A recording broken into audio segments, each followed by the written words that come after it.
People of the Purple Butterfly here, otherwise known as People of 7 on Twitter and YouTube, people are elsewhere on the internet. My blog is located at purplebutterfly-peopler.blogspot.com. My soaps, Purple Butterfly soaps, can be located at peopler.etsy.com. And my t-shirt designs, purplebutterfly-peopler.tmail.com. And I'm removing the nail polish that I use as a mask, and I'm showing you what I got. Yep. It successfully etched the surface of the metal, so that's permanently on there now. And it's not enough to actually etch through to the next part, so basically it just hits that top layer. And all natural, no danger, and with the right equipment you can actually do it as professionally as these companies out here that charges you a whole bunch of money to do the exact same thing. Yep. I'm not going to do it. I just do my own stuff because, well, I'm not willing to pay somebody a whole bunch of money to do something I could do myself in 5-10 minutes. Yeah. Now the only thing I have to do is clean up the nail polish. But let's show you what we got so far.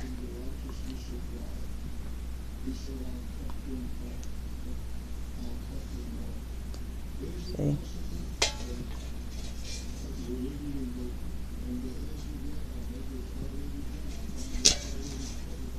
And once I get all the layers of nail polish up and then spray it with, some alcohol and some oil and shine it up and everything, it'll really look spectacular. But right now we're just getting the excess nail polish up, because that way it's just not, that was some gnarly looking nail polish. It was just like a yellow orange. Yuck. It came with a gel nail kit, and it was one of the default colors. So yeah, that's another thing. If you do this and you have to use nail polish as a mask, don't use a color you like, because then if you want to use, say for instance my purple here, you would use up almost a whole bottle just drawing out the mask, and then you'd be out of a color you actually do like. Whereas opposed to this way, it was a color I didn't like, so it's no big whoop. And since I'm using gel polish right now, I don't even have to worry about my manicure, even though I'm using straight nail polish remover that's 100% acetone. Ta-da! Is that cool or what? And then over here, that's what that side is looking like. And I'm going to do a test like right over here on the S to see if it's ready, because the battery kind of started to fail, and then I just took this one out of my infrared thermometer and replaced it with the Duracell battery that I was using. So I'm going to use this to finish up, but first I'm going to make sure there's a need to finish up. If not, and if it comes out okay, then I'm done and I don't have to worry about it. But if it doesn't, then I do have to, redo it. Yeah, I'm going to have to redo that. I'm looking right at it and you could barely see it, and it's too smooth. When you etch it, okay, I'm going to show you the other one. Everything that's etched on here, you can hear it because it's literally lifted into the metal.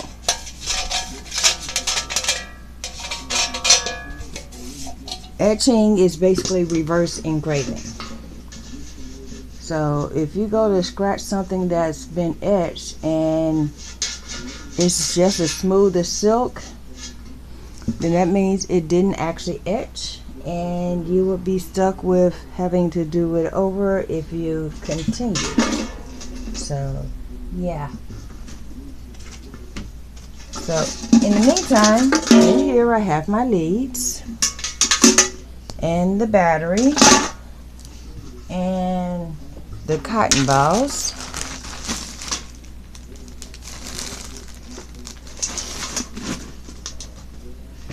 The salt and vinegar solution is over here next to my coffee cup, which is a visual reminder for me not to toss it out or whatever. And I'm just going to put this over here in the little dry area that I got, you know, a whole bunch of paper towels and stuff in a box just to hold everything. And it's going to stay there until tomorrow, because right now my back hurts. That soap I was making, it failed. I've used almond scent before. I've used cherry scent before. They're both fluid. They both work and hold, you know, whatever soap you're making a long time. It's a slow swirling soap. I used bentonite before. I've used chocolate before. I've used red mica before. Everything that's in that particular batch is usually a smooth mix. The only thing I did different was I mixed the almond with the cherry. Almond to me smells like almond. Cherry to me smells like cherry. Everybody keeps saying almond smells like cherry and cherry smells like almond. And my brain can differentiate, and I was running low on both, so basically I just mixed them together and said, hey, cherry almond. Jergens had a scent called cherry almond for years, and it worked out. So, you know, it's a scent that everybody's familiar with, but a lot of times when I want that Jergens scent, I just go ahead and use plain almond, because to me, that's what it smells like. You don't smell a cherry overlay. To me, most people that smell cherry says, "Oh, that's Jergens." No, that's cherry. And if you give them something that smells like almond, they still say, "Oh, that would be cherry." It's like, okay. So I'm thinking it's like taste buds. You know, some people, if they eat spinach or cauliflower or Brussels sprouts, it tastes sweet to them. And other people, those same foods will taste bitter to them because of their DNA and their taste buds and their genetics. So I'm thinking with the olfactory glands, the scent portion of it is the same thing. Some people pick up cherry and smell a distinct difference from almond and cherries, and some people like myself can tell the difference between them, whereas other people be like, that's the same thing. To me, it's not the same thing. And in terms of soaping, the cherry came from one of them was NG, which is Nature's Garden. That was cherry balm.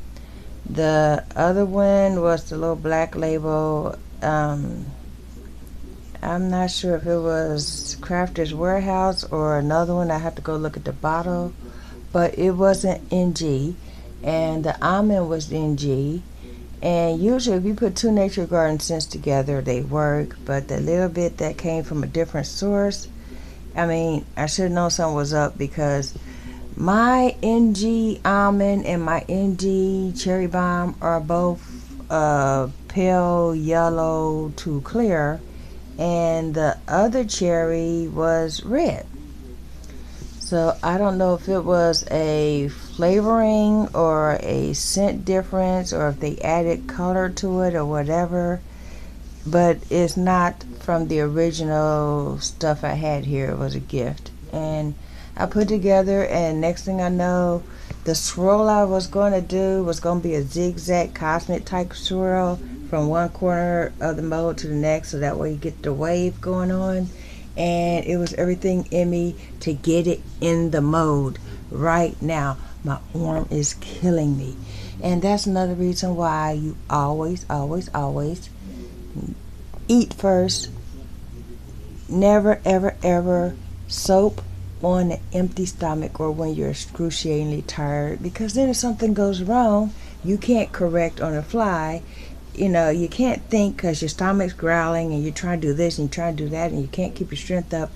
I mean, that batch became soap on a rope right now. I had to run and go get a different mode because I could tell it was going to set up far too fast to get it in the, basic mode, because at this point you can't even pour it. You just have to kind of like scoop it. So I went and got my towel narrow so that way I could just literally glob it and smooth it, glob it and smush it, and then after it was all said and done, and just took a spatula and just went over the top and then overflowed the rest into a different mode. Yeah, stuff like that happens when you're soaping. The best soaper in the world is going to have days where the stuff is soap on a stick, or it doesn't seem to want to set up at all. And it took a whole week to get hard enough to cut, or boom, it was hard within 8 hours, or within 3 hours, especially if you're doing a coconut type situation. And you still have to give it that 3-week, 4-week curing time, because even though it seized up and all that, yeah, that don't mean that lye that's active in it disappeared just because it solidified on you. All that means is it set up quicker than you anticipated, but you still have to allow the cure time so the lye can saponify out and go through the process. In the meantime, all that stuff is old hat. I'm finna go wash my hands, put a little vinegar on my elbow because I feel a little sting right here. So I'm thinking when I was plopping, I might have splashed a little, raw soap on my arm. And then I'm going to give myself a little mental break, maybe have a snack, some coffee, take the nail polish remover, finish up on that top, and tomorrow I'll finish electrifying or etching the surface of the main part of the pipe. So yeah, this has been People of 7 on Twitter and YouTube, People are elsewhere on the internet. My blog is located at purplebutterfly-people.blogspot.com. My soaps, Purple Butterfly Soaps, can be located at people.etsy.com. And my t-shirt designs, purplebutterfly-people.tmail.com. Y'all stay blessed, stay tuned. Bye now.